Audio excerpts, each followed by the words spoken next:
Como prometimos empezar con el tema de Ucrania, vamos a hacer contacto con el profesor Eric de la Fuente, profesor de Relaciones Internacionales de la Universidad Internacional de la Florida, de FIU, que como ya saben ustedes es un hombre que conoce Ucrania, que vivió allí, que conoce pues la región bastante bien, incluso el idioma. Así que, profesor, muchísimas gracias por nuevamente compartir con nuestro público, que es tu público ya, ¿no? Buenas noches, Juan Manuel. Claro, un gusto estar contigo y con el público. O sea, hay una buena relación. Qué bien. Mira, hay un titular hoy del New York Times que ha reproducido todo el mundo, que dice que la solución que está buscando la administración Trump para la guerra de Ucrania enfrenta a Europa, bueno, con la propia Europa, con su fantasma, con el tema del financiamiento de la OTAN, con las relaciones, revaluando la relación con Estados Unidos, etcétera. ¿Es un titular grandilocuente o refleja alguna realidad? Bueno, la realidad es que Europa se encuentra en una situación que por primera vez va a tener que enfrentar su situación de seguridad, no solo en el tema de Ucrania, sino en general, por sí mismo mucho más, ¿no? Hasta ahora, por mucho de la retórica que existiese, Europa ha estado bajo la sombrilla de la OTAN y la OTAN bajo la sombrilla de la protección norteamericana, ¿no? En gran parte, inclusive en presupuesto, etcétera. Europa va a tener que, los países europeos van a tener que elevar su presupuesto de defensa. Eso lo tienen que ver en sus propios intereses. Todavía, obviamente, va a estar la protección de la sombrilla nuclear estadounidense en cualquier conflicto de ese nivel. Pero sin duda, en temas de seguridad, en temas de defensa, posibles guerras, etcétera, van a tener que elevar lo que invierten en defensa, el compromiso que tienen. Hoy no hay mucho apetito para soldados europeos entrar en algún tipo de conflicto, defender. Eso va a tener que cambiar, inclusive culturalmente. Y Ucrania va a ser el primer gran eh, examen que tenga, porque lo que pienso que va a salir, si es que se llega a algo, porque todavía hay que hay muchas dudas, porque yo no creo que Vladimir Putin está muy está muy entusiasmado en llegar a un acuerdo así rápidamente, pero que no creo que llegue ahora, pero creo que Europa tendrá que poner soldados de sus propios países para garantizar la seguridad de Ucrania si es que se llega a un acuerdo. Eso es parte fundamental, yo diría la parte fundamental del acuerdo, y las tropas tendrían que ser europeas, en Muchos gran parte. escépticos dicen por qué hay que garantizar la seguridad de Ucrania. Bueno, es muy claro. Normalmente se firman tratados, ¿no? Y cuando se firman tratados, bueno, que cada parte tiene que respetarlo. Aquí el problema es que hay que aprender de la historia. Ya los tratados se han firmado varias veces y Putin ha roto todos los tratados, ¿no? Y ya hubo un tratado primero en el 93, donde al principio de los 90 tuvieron varias discusiones, donde se les aseguró la seguridad de Ucrania. Inclusive Estados Unidos y Gran Bretaña fueron los que garantizaron la seguridad de Ucrania cuando Ucrania le entregó las armas nucleares a Rusia, a cambio de reconocerle Crimea y reconocerle la línea de la frontera con el Donbass. Dos cosas que fueron violadas en el 2014 absolutamente, ¿no? Con la invasión al Donbass y también con la toma de Crimea. Después se firmaron más tratados, más conocidos como los Minsk I y el Minsk II, que es cuando se llegó a un tipo de acuerdo de paz, los cuales también Putin se burló completamente. Y si no hay garantías con tropas, cualquier otro tratado, Rusia puede invadir en 3 meses, en 6 meses, en un año. Ya, si uno no aprende de la historia, estás condenado a repetirla. Sí, no, pero la pregunta iba más allá. Cuando digo los escépticos, aquí incluso en los Estados Unidos, en Europa a lo mejor eso está más claro, pero ¿por qué hay que defender a Ucrania? ¿Por qué no dejársela a Putin y ya? Bueno, aquí eso es en mi opinión, una visión muy biópica, porque si Rusia hubiese vencido a Ucrania, como decían la mayoría de los expertos, yo no incluido, porque siempre dije que iba a ser una guerra larga y que Rusia no podía tomar su Ucrania, estuviéramos hoy hablando de un conflicto en Moldavia, estuviéramos hoy hablando de un países bálticos. ¿Y qué es lo que pasa cuando entran en ese tipo de encuentros? Entonces, Estados Unidos, por ejemplo, si estamos hablando de escépticos aquí, se vería mucho más metido, porque si hay un país báltico metido, eso es parte de la OTAN donde tendría que enfrentarse. Yo creo que número dos, por ejemplo, los chinos han estado mirando esto muy de cerca. Gran parte, China tiene toda la intención de tomar Taiwán, no porque lo digo yo, porque lo dice Xi Jinping, lo ha dicho una y otra vez, la gente no presta atención, la gente dice, no, eso no va a pasar, como decían que Rusia, no, eso no van a invadir, bueno, había que escuchar a Putin, ¿no? Y yo creo que esto de nuevo, dependiendo de ese tipo de, como lo que ha sucedido, también tiene que ver...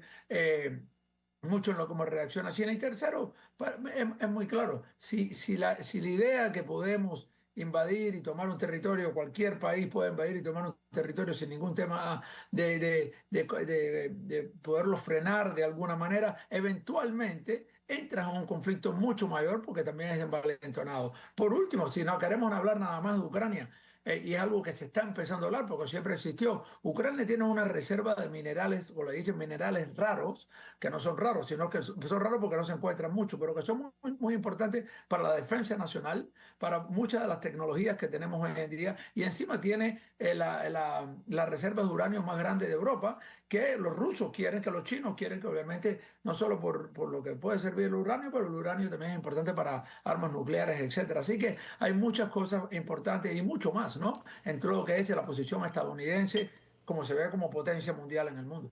Zelensky dice que una conversación que no le incluya no la van a validar. Yo creo que es correcto, pero yo creo que lo están incluyendo. A mí, primero que nada, lo que estamos escuchando ahora, que se ha hablado toda la semana pasada, de que Ucrania está dispuesto a ceder territorio, que Ucrania no va a entrar en la OTAN, eso ya se habló con los ucranianos ya hace varios meses, se fueron largas conversaciones sobre el tema. Y también esto que estamos escuchando ahora, de que Gran Bretaña dijo, estoy dispuesto a enviar tropas, todo este tema de hablar tropas, eso también fue lo que puso en la mesa Ucrania como su mínimo que tenía que tener. Eh, la otra cosa es que Zelensky ha dicho es que él, ¿para qué sentarse con Putin? Él ahora, mientras está siendo bombardeado, se nos olvida muchas veces, se nos olvida muchas veces que cuando estamos hablando de conversaciones de paz, aquí no hay un cese al fuego todavía. Normalmente debe haber un cese al fuego y después se habla de conversaciones de paz. Ucrania sigue siendo bombardeada todos los días. Y Zelensky ha dicho que hasta que hay que llevar un cese al fuego para llevar ese tipo de conversaciones. Y también ver que es serio. Ucrania se ha reunido con Rusia para negociar al principio de esto y varias veces, ¿no? Y simplemente fue un chiste. Los rusos no estaban interesados porque estaban interesados en tomar Ucrania, como lo hemos comentado muchas veces, en tumbar al gobierno. Y por eso yo mismo estoy escéptico sobre las intenciones de Putin, que yo creo que solo vendría a la mesa con esto de tropas y europeas en Ucrania, si él se siente que estaría muy presionado, porque Rusia no quiere tropas en Ucrania, de ningún otro país. Muchos países de la OTAN, aunque no estén protegidos por la sombrilla de la OTAN, serían países de la OTAN.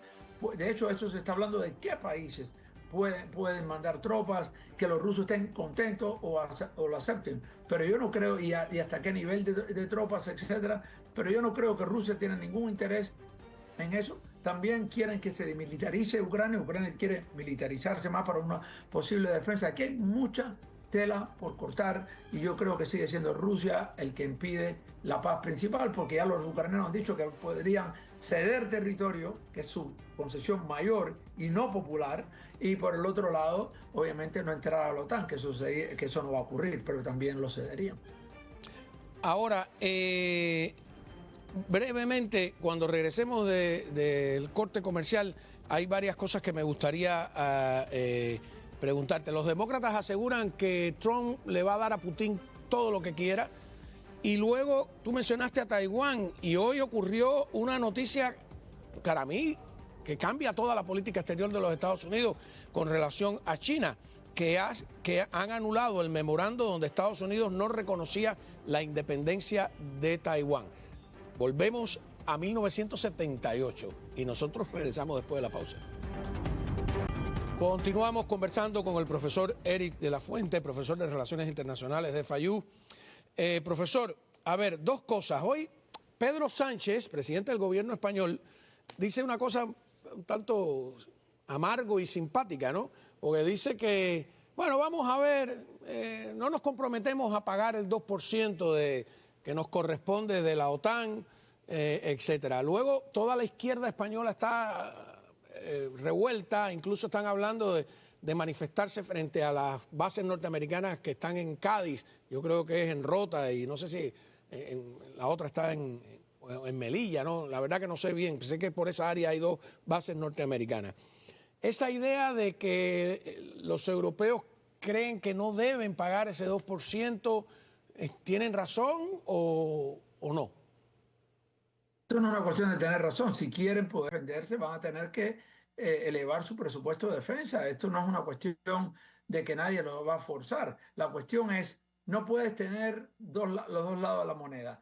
Hasta ahora, la mayoría de los países europeos están protegidos por la defensa norteamericana. Eso es una realidad, ¿no? Entonces yo creo que hace ya rato que se viene conversando ese tema de que si quieres es muy fácil criticar a Estados Unidos, pero a la misma vez después esconderte bajo la sombrilla norteamericana de la defensa para tu país. Entonces, yo creo que probablemente revalúen eso porque yo creo que lo que pasa es que si tú vas a España, como has ido, como yo he ido varias veces en los últimos años, la mayoría de la gente no ve a España nunca entrar en ningún conflicto, ¿bien? Pero si quieres ser parte de la OTAN y la OTAN entra en un conflicto por cualquier cosa, ¿no? Vas a tener que pelear o vas a tener que defenderte. Y esto no estoy hablando a lo mejor un conflicto convencional, puede haber cualquier tipo de ayuda en términos de cooperación contra terrorismo que haya ocurrido antes, cualquier tipo de situación que necesite defensa. Yo hoy en día no creo que están listos. Es más, hoy en día yo creo que también la razón es que el primer ministro de España dice esto también es porque no hay mucho apetito de la población española para mandar a nadie, a ningún soldado a ningún lado, ¿no? Imagínate, a España a lo mejor tiene que mandar soldados a Ucrania, ¿no? Y entonces probablemente digan que no lo sabemos, pero hoy en día es la realidad. Y entonces el futuro, por lo menos la indicación que da esta Casa Blanca, es que la prioridad va a estar en el Pacífico, que lo hemos hablado ahora, que sí va a seguir haciendo relaciones, obviamente la relación con Europa tiene que ser buena. Creo que no es bueno que la administración de Trump no tenga buenas relaciones con Europa, tiene que tenerlo, son los aliados, es importante, más allá de lo que se vea en la prensa,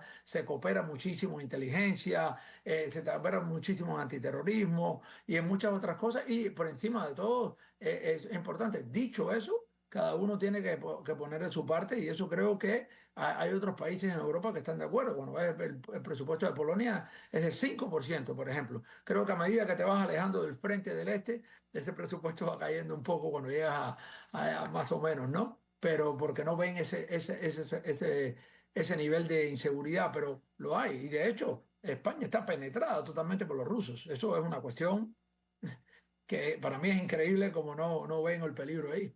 Bueno, y España fue la Ucrania de 1936 a 1939 durante la Guerra Civil, fascismo y comunismo se la disputaron. Muchas de las cosas que pasan hoy en Ucrania siempre me recuerdan esa guerra civil, en otro contexto, claro. Vamos a lo de Taiwán. Hasta 1979, Estados Unidos reconocía como el gobierno legítimo de toda China a el gobierno de Taiwán. Chiang Kai-shek y el Kuomintang salieron huyendo de la avanzada comunista, se refugiaron en la entonces isla de Formosa.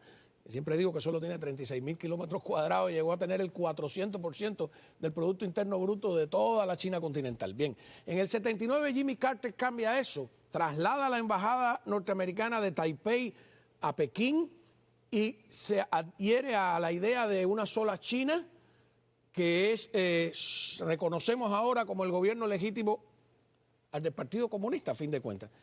Hoy, si no leí mal, han anulado el memorándum o la orden o lo que sea, donde Estados Unidos no reconocía la independencia de Taiwán por presión china. Me parece un cambio fundamental, ¿no? Sí, el cambio fundamental es que Taiwán ha aprendido mucho de esto y espera en los próximos días un gran anuncio de que Taiwán estará comprándole probablemente a Estados Unidos entre 7 y 10 mil millones de dólares en armas, incluyendo cohetes muy avanzados, los HIMARS, muchos armamentos para defensa, porque eso dice dos cosas. Uno, le da negocio a Estados Unidos, el presidente Trump ve eso como algo positivo, y dos, Taiwán ha dicho que le está demostrando que está comprometida a su defensa. Es un mensaje que le está mandando a Estados Unidos de que, bueno, mira, no solo te estoy pidiendo, no te estoy pidiendo préstamo, te estoy comprando 7 a 10 mil millones de dólares en armas. Y dos, a China, si invadas aquí, esto no va a ser tan fácil, ¿no? Estados Unidos dejó claro que todavía no ha cambiado su política de una sola China, pero sí el hecho de que que hayan quitado en la página web el lenguaje que decía que dejaban de apoyar la independencia de Taiwán es importante simbólicamente, pero viene, yo Pero creo, lo quita de esta Estados movida de Unidos, no Taiwán que China. creo que vamos a estar escuchando en los próximos días. Te digo que lo quitó Estados Unidos, China no, por supuesto. Sí. No, perdón, Estados Unidos, pero creo que viene de la movida de Taiwán, de reforzar las relaciones con esta administración, de decir que ellos sí están levantando su presupuesto de defensa, ¿no? Estamos hablando de probablemente, ya veremos cuál es el anuncio, pero entiendo que será entre 7 y 10 mil millones de dólares de compra de armamento avanzadísimo estadounidense, que le indica a Estados Unidos que quiere invertir en su presupuesto Taiwán, que quiere solidificar las relaciones con Estados Unidos, y tres, que le están enviando un mensaje a China. No será tan fácil desembarcar aquí.